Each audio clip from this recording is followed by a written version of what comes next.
I've stayed over 30 days in this RV. I think we're on maybe 32 or 33 days in the RV. I've spent every night in the RV, no hotel rooms, no friends' couches or anything like that. I've lowered this bed 30 times or 32 times. I did leave it down, I think, like one or 2 days when I was stopped for multiple days. But usually I need the space, and so I fold it up every day.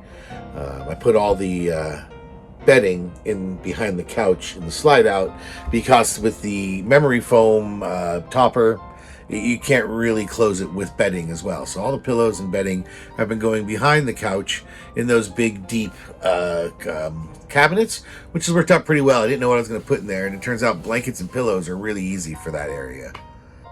So yeah, 30 days, 30 plus days. I've been a month in this RV. I'm not going to talk about its performance. I did a lot about that in the 2,000 mile video, where I finally hit 2,000 miles of driving. This is about 30 days of living in it. And what have I discovered? I've discovered that there's still things I'm discovering. I've discovered that behind this couch is a little nether zone where things can fall off of that table and then go down into the couch. I'm going to record over this morning before I leave Eugene, Oregon. I'm going to record a few different things here.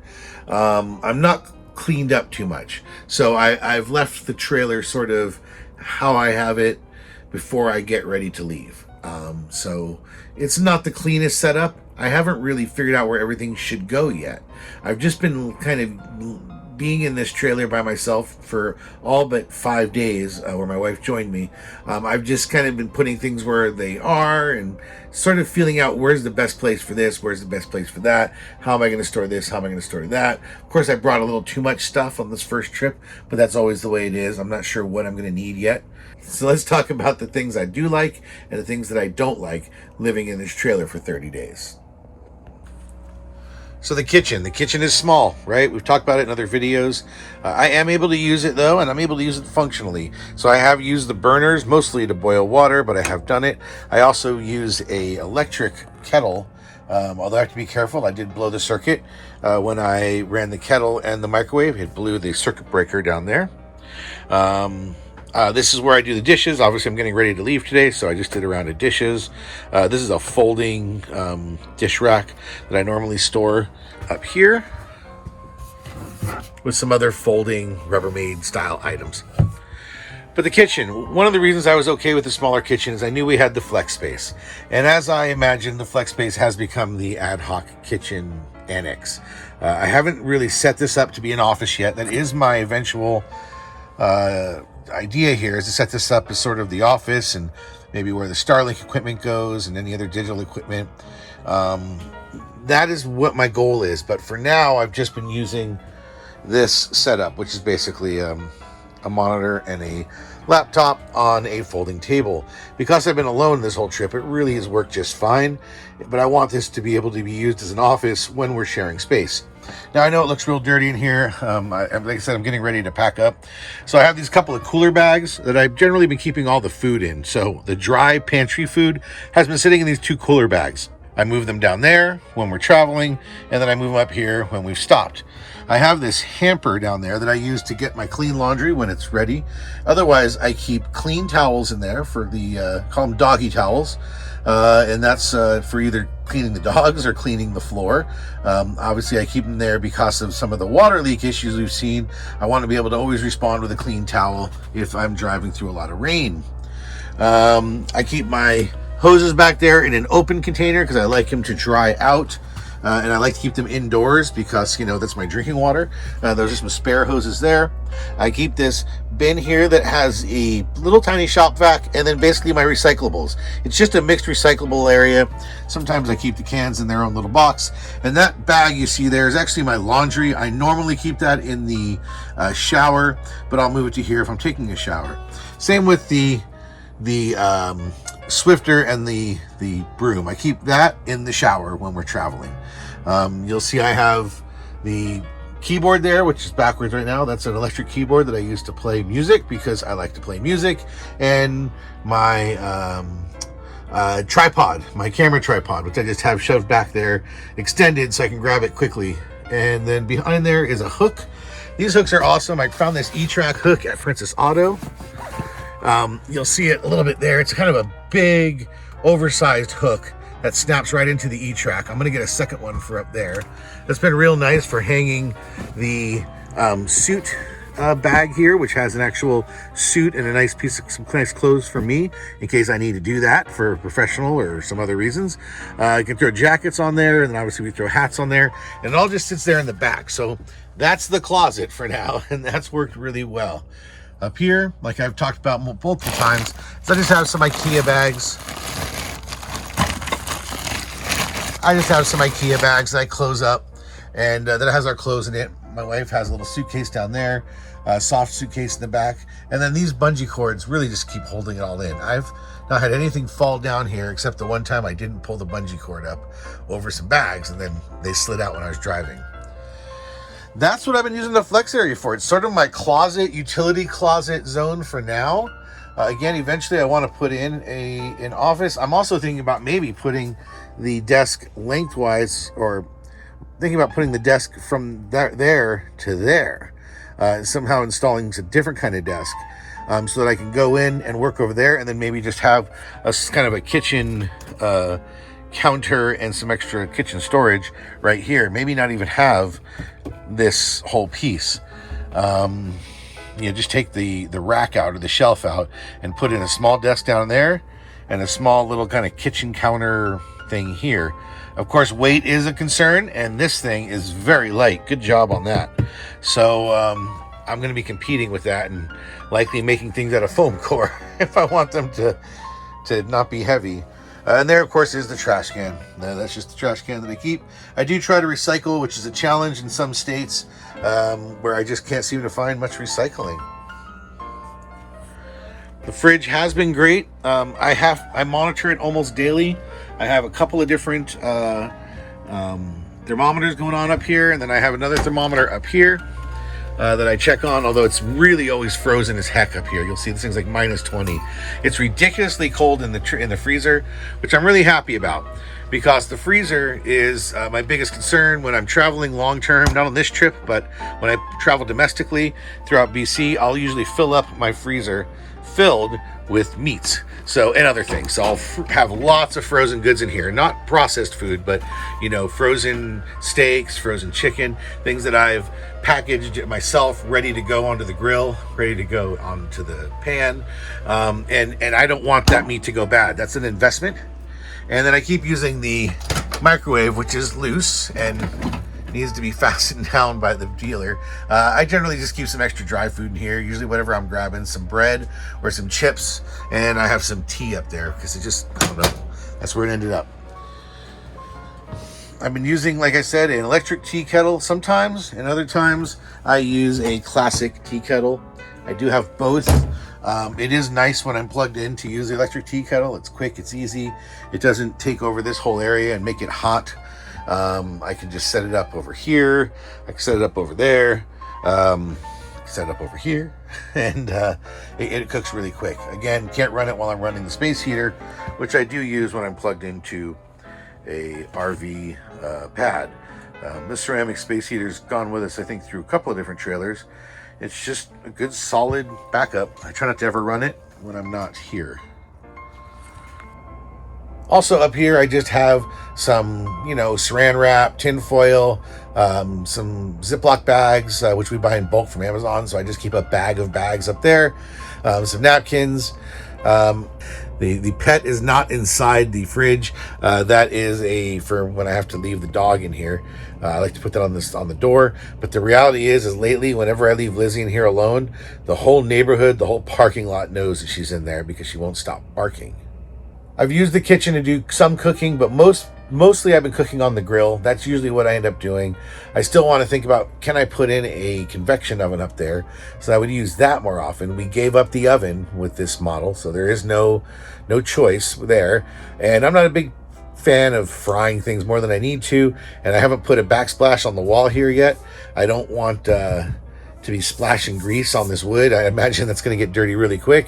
So my plan is to put a little backsplash on there, some adhesive backed Home Depot product.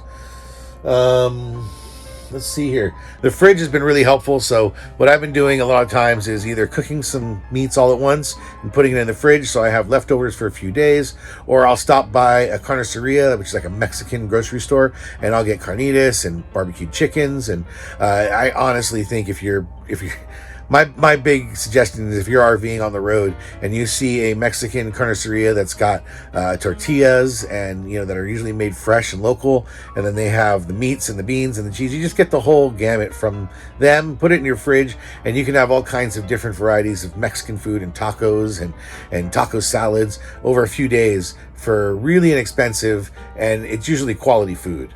Maybe a little salty, but c'est la vie. And I've leaned a little more on sandwiches with this trip, probably than other ones. But it's a good RV fallback, is just bringing sandwich meat and sandwich stuff. So overall, my impressions on the kitchen meets my expectations. I wish the microwave wasn't loose. And the fridge, you do have to watch. You have to adjust the temperature based on the outside temperature, how much food is in the fridge.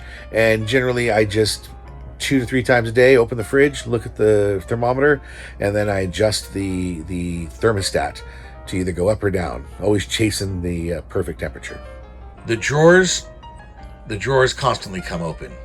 I don't know what the solution is for that. I'm going to request that they fix it at the dealership. Maybe there's some little plastic extra thing they can add on, but it's just ridiculous. We're not talking on the off-road driving here. We're talking down the freeway. Whenever I come in here, that top one is almost always open.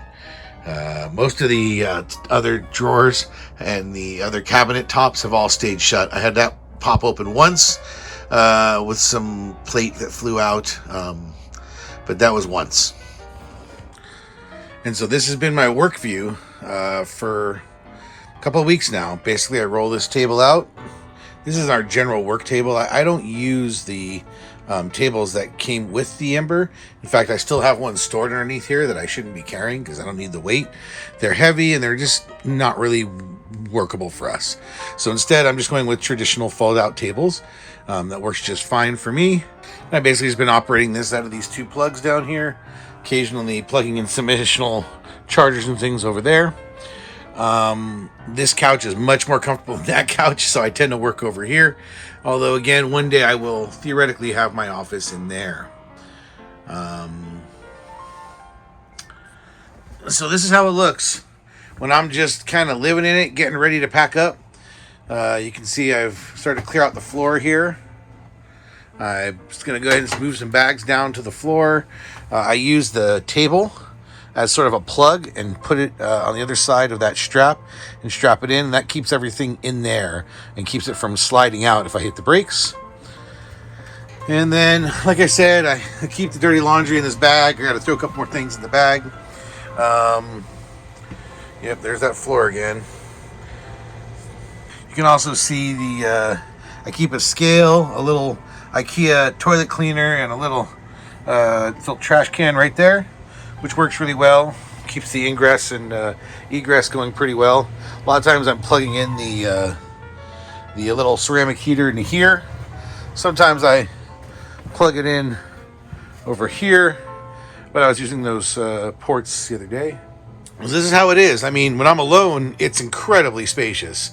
This is way more space than I need. When I'm with my wife, it's a little tight, but there's more than enough room for us to get around when the slide out's out. When the slide out's in, it's going to be interesting when we're road tripping together, trying to stop. I think we'll be pulling the slide out more often. And to be honest, with the water issues, I'll likely be pulling out the slide out more often just to dry underneath here. Again, here's the storage area as I get it ready, and I'll show another video once I get it all closed up for travel here in a minute and show you what the final thing looks like. So what else is there to say about the Ember after 30 days? I mean, I really enjoy it. The showers are a little short and a little tight, but they work. I call it my washing chamber. I don't call it a shower. It works just fine, though. I'm able to take a full shower without it going cold, as long as I use the boost function in the Truma Combi and I wait for it to boost. So I wait for it to stop blinking, and then I go use it. And when I do that, I have enough hot water. Same goes to dishes. If I wait for that boost to stop blinking, then I have enough hot water for my dishes. Other than that, I tend to leave it on eco mode most of the time. There are things I want to improve on the inside. I think that this door here, which you can actually see sunlight through, meaning that door is so thin that when I'm outside, I can see light through it at night from the outside, and in the daytime when the sun is hitting it, I can see light through it. Not to say there's holes or edges around it, but it's such a thin piece of material that light is passing through it, and it clearly gets colder over there. So I'm thinking of attaching to it a little an inch or so of insulation, like insulation foam, maybe gluing it to that wall or something, just to create a little more insulation, because it does get cold. But between the Chumacamba heater running in full force or me using the ceramic heater, I haven't really been cold, except when I ran out of propane when I was boondocking. Then I got a little cold. But all I have to do is turn on the generator, theoretically, and to heat it back up. So I have multiple layers. I didn't bring my my little buddy heater, my little propane buddy heater with me on this trip, because I felt like I had enough layers of redundancy. But when I go up to Tuck, I might bring that with me just for one more safety layer of heating, because you don't want to freeze out. I've left the heating tanks on for weeks at a time now. I kept turning them off and on based on the heat, but I realized I was forgetting to turn them on when it would get cold. So I thought, since it has its own thermostat, I'll just leave them on. The check valve and the water pump doesn't work right, so I have to turn the water pump off when I'm not using it. I only turn it on when I use it. I thought about trying to fix the check valve or whatever, but I thought, it's under warranty. I'll let the dealership deal with it. The more I futz around with it, the more I run the opportunity to mess something up, and then it's not covered under warranty anymore. As far as the generator use and the power in here, it's been great. Once I learned a few tricks of the trade, how things worked, how to keep the inverter from turning on, like don't use mixed mode when you're on the road. I learned that early in this trip. I don't know, it's been pretty nice. I like the floor has been really solid. Even when I stepped into some of those touring editions at the Cal Expo show, it felt a little softer than this floor. This floor seems really tightly rigid. I know I'm going to see some other problems inside here, given the reports of other people, but right now I'm trying to stay ahead of it, still trying to stay positive, and let's see how much more fun I can have with this Ember. We've got some big warranty fixes coming up, though, so I still got to go through that list. But yeah, the shower's on it. It's too soft. The floor is turning a little black there in the bathroom, so again, it'd be nice if it was contained to just the bathroom, because that's a much smaller area to resurface, and that would be much cleaner if I just had to replace the flooring in the bathroom versus the whole thing. But there's no real reason to think it's not going to spread to the rest of the floor. What else? Yeah, I think I'm just going to go through after this trip and try to see if I can pull 20-30 pounds of stuff out that I don't really need. I might swap out some of the mugs, for instance. There's probably a pound of mugs that I don't need. I could replace those with something simpler, like tin cups or something for, insulated cups would be lighter than the big Starbucks heavy mugs I use. I'm just going to go through and kind of look at everything and say, where can I pull 5 pounds, 10 pounds? Let's see if we can get 50 pounds out of this rig. I'm not sure where I'm going to pull it from yet. I'm not sure how much you can hear them working outside on like the trees or whatever, but it's definitely not that soundproof. Now, most of the RVs I've been in aren't that soundproof, but this is yet another one. I can hear the outside when I'm inside, and I can hear the inside when I'm outside. So it's not the most soundproof RV, but that's okay. So basically I just put the table on its side, and I have this little E-track strap hook thing, and I hook it to a bungee cord. I have a couple bungees over here, and then I just put the few things there. Eventually what I want to do is actually just lay a bungee from there to that corner, and that'll create kind of a triangle of space, and then I can just leave a couple of cooler bags up there for now, at least for this summer, while I put the food in there. So I have all the trash and recyclables down there, and when I leave, I'll go pull up to the dumpster and just service all the trash and recyclables out the side door here.